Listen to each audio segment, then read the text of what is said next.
When compared to the January wave, this one is looking a lot more interesting, and while I've covered the Dragonstone Shrine already in another video, let's check this one out, thanks to LEGO sent them for review. The LEGO Ninjago Young Dragon Riyu set sees the character finally growing when compared to his minifigure version seen in other Ninjago sets, and turned out to be quite the bulky character. Posability is as you'd expect, with a moving tail, wings, legs and head, though the head does feel a bit weird by only having a top section. Printed though, while the scales on the legs are stickers instead. The sand blue color scheme is very appealing for the parts, and there's a brown saddle for the ninjas to ride him, Arin and Sora. This one isn't new at all and has been featured in other products before, but his climbing weapon is brand new to this wave. Sora on the other hand got a specialized hairpiece, though the rest of her minifigure parts aren't exclusive here, as is the case with the Wolf Mask Warrior. Not the most affordable of LEGO sets when you look at the piece count of little over 130 pieces, but with a neat dragon build and 3 non-exclusive characters that are still great to have, will provide kids with a bunch of play potential. The 4+ set of this LEGO Ninjago wave is Sky Source Dragon Battle, a playful product with its 3 distinct builds that fits the age marking well. On the minifigure side of things, there's 4 included, a Wolf Mask Army Guard and a Warrior. And while the Guard Spear is okay, the Warrior Blade is quite the impressive LEGO element. Ninjago usually goes above and beyond with their dual molded pieces. Wildfire with this new outfit is actually cool, I like the hairpiece and print in the back, and finally Climber Kai is an amazing new minifigure with prints filled with climbing gear details front and back, similarly styled to the Climber versions of the ninjas that can be found in these 3 Ninjago products. To top it off, the shoulder piece is amazingly looking and once again dual molded as well. He did get caught up in this trap set by the Wolf Army, with these 3 branches that wrap around him, there's a few flames for a dramatic effect, and the enemies also have this simple ballista weapon that shoots this rubber shooter in hopes of fighting against Wildfire's dragon. Being the 4+ product that this is, makes it so that the dragon is built using these rather large and simple to assemble pieces like the legs, the tail, the body and wings, which admittedly may not result in the best looking LEGO dragon ever, but one toddlers will be able to put together in a somewhat easy and fast manner. And while it isn't the most posable character, the 4 wings that can be set independently are great. The tail can be moved and twisted a little, as can the head, which also opens, revealing another of those dual molded flame pieces I've shown before, which together with all of the characters and side builds makes for a very playful product indeed. The price however is a bit bonkers honestly, $38 for this set when you could buy these 2 for a few bucks less, but 3 times the piece count combined makes you think about things. There's the oversized elements that are costlier to produce. For minifigures, the dual molded pieces aren't cheap either, and 3 different building instruction booklets that require twice as much pages to convey the building steps when compared to regular building instructions, as per the requirements of the age marking, but I still can't believe this 120 piece model costs close to $40. The LEGO Ninjago Lloyd's Elemental Power Mech kinda reminds me of the 3 Ninjago mechs from the January wave of products, and there's a reason for that. 3 minifigures are included, though none are exclusive here. Lloyd and Nia on the ninja side of things, and then Cinder for the enemies. Lloyd can pilot his mech from inside here and is well protected on the head area with the cover provided by this head section, so to speak. This isn't the most posable mech ever, but does its job well with most of the joint movements you'd expect it to have, except it doesn't bend his knees or the elbows due to the use of those green angled pieces. Being Lloyd's mech, the green parts of the color scheme are kinda mandatory, with black details for most limbs, but dark red accents on the fists and head that kinda feel out of place for my taste. The lightning pieces are cool though, there's some clips at the waist for the ninja to keep his katanas, and the mech itself also has katanas to fight off against enemies. When compared to the previous 3 mechs done in the same style, I gotta say this isn't my favorite, mainly due to the color scheme. It does share the same compatibility system those 3 have that, as shown in the back of the box, allows for some interesting combinations if you get your hands on one of the others. So while the looks aren't quite there, play value is really good with this one. It also stays consistent with the pricing of $20 Coles and Sora's Mech also have, while being the one with the most pieces when compared to those two. But maybe that's all of these 1x1 golden round plates the model has hiding everywhere, so don't be fooled. Arin's Ninja Off-Road Buggy car looks really cool, and while not looking like it, has a lot going on for it. But before that, a quick look at the 5 characters included.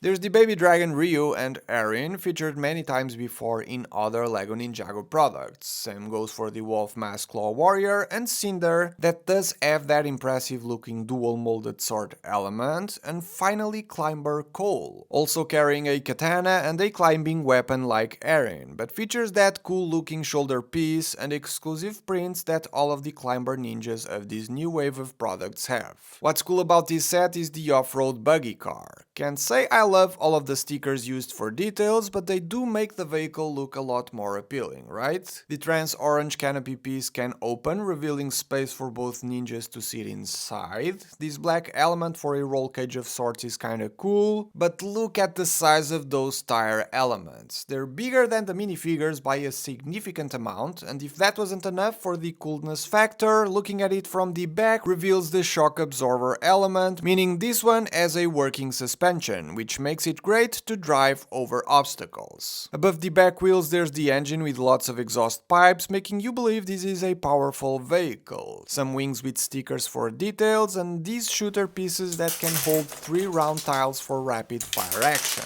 These blades coming from the sides of the car are actually a hook the car can use to be hanged from places. Not the strongest if you hold it there, as it will eventually get loose, but still very nice to have, making this product an overall great playset. Until we start talking prices, that is. Giant rubber tires, rims and shock absorber elements clearly aren't cheap, given how this product retails for $50 with just 267 pieces. But for comparison, the City Space Rover that could be seen as a similar product has 311 pieces and retails for $30. 6 plastic tires when compared to the Buggy's 4 made of rubber, 2 shock absorbers versus the 1, and only 2 minifigures versus the 5. It does make the price per piece ratio theories fall to the ground, but it's interesting to see how broad of a range of prices we can see when you look elsewhere, right? And there's that amazingly looking Friends Rover coming soon as well, that while being priced the same as the Ninjago set, has double the piece count. Food for thought. Kai's Ninja Climber Mech is seriously awesome. I mean, I've been building Ninjago mechs for some years now, and this one has got to be at the top of my favorites. In the character department, there's Jordana on the enemy side of things, a well-known minifigure from other products featuring that awesome looking new sword element, and a flyer device that is attached to her back but can be removed with ease. As for the ninjas, there's Wildfire and Climber Kai, the same ones that can be found in the 4+ Ninjago set, Kai's Source Dragon Battle, where Wildfire has these shooter elements on the ends, and Kai both a katana and a new climbing weapon. Same for Climber J, that's a completely exclusive minifigure to this set, with the climbing printed gear on his body pieces and that cool dual molded shoulder piece. But the mech itself is seriously cool looking. Part of what makes it this cool are all of the details that are unfortunately stickers, but if you can look past that, I think you'll be just as amazed as I am. The fit design is great, but the hydraulic elements at the back that move depending on how you adjust the fit is an amazing detail. Knees and elbows are locked into position for stability, and the waist doesn't turn, but I still feel there's a decent level of posability, which for a mech this size is important so it doesn't keep falling down during play. The wrists can also move and fingers open, revealing technique holes onto which you can attach the katanas. The cockpit, so to speak, has room for Kai that you can access by tilting the mech's head up, that I quite like, as well as is giving me some Evangelion mech design vibes. Now it will be hard to miss that the mech does have an extra pair of arms, but must have something to do with the fact that the mech's specialty is climbing. This can also be adjusted due to the joints it has on the back, and each of the arms also has hands and these hook elements, which surprisingly can hold the weight of the whole thing well without ever breaking. breaking. The left hook can be detached from the arm and comes with a string, allowing the mech to swing with the same level of stability, which is all very impressive. All of this was achieved with a significant amount of technique structures, which aren't my favorite kind to build for sure, but when they can provide this good of a play experience, I think I can look past it. With a piece count of 623 pieces, it isn't the best LEGO Ninjago deal out there, but when compared to the 4+ set or Arin's off-road buggy car, it does feel like you get a lot better value out of your money from this one, making it one of my favorite Ninjago playsets of this wave of products. The Wolf Mask Shadow Dojo is an impressive build, not only due to size but also play features, hidden secrets and an amazing character selection. There's 8 LEGO minifigures included here, the most out of every LEGO Ninjago products released this year, and while on the enemy side of things none of the 4 minifigures are exclusive, it still is great to have Lord Raz, his generals Jordana and Cinder, and one of the foot soldiers in the form of the Wolf Mask Claw Warrior. On the ninja side of things, however, while Climber Kai has been featured before in 2 other Ninjago products, Climber Lloyd, Nia and Zane are all exclusive to this product. All are armed with the Katana and Climber weapon duo, and having these 4 together makes it easier to admire the effort that went into their prints, that while similar, all have subtle differences in their designs, and again, those dual molded shoulder pieces are probably my favorite new elements of the theme. Onto the Shadow Dojo build, the Wolf Mask army finally got a base of their own that's made out of 2 parts, the main build and the training courtyard arena, an interesting build with those spikes all around it and these transparent supports that are part of a super interesting play feature. You attach a minifigure leg onto each of the studs here, and due to the fact that the supports are held in place with ball joints, you can actually move these around to make the minifigures fight until one falls off, which is a super smart play feature I was not expecting to enjoy this much. As for the main dojo itself, it has a great size impression, which is made even more clear when placed next to the Dragonstone Shrine set, which is similar in both the price and piece counts. One is more condensed and bulky, another is more like a facade but occupies a lot more space, has a lot more play, minifigures and a side build, so you can kinda guess which one I prefer, right? Though admittedly the Dragonstone Shrine is, like I've said before, one of the most beautiful LEGO Ninjago sets ever. The dojo is built on top of a mix of mountains and black trees, as we can see here, in front of which there's this larger tree with a chain to keep a ninja captive and a weapons rack on the other side to support the fighting arena. You'll notice these OS elements here that the ninjas can use to either climb or zip down with their climber weapons. This giant wolf statue is kind of unavoidable, but a very clever build, and I quite like the red eyes in there. This is what I mean when I spoke about the unpolished and rough look of the Dragonstone Shrine Dragon head build. This wolf here is a lot cleaner and an overall better face design in my opinion. The mouth holds a boulder that can be released by opening the upper jaw, and the lower jaw has this golden gong hanging, which is a detail I really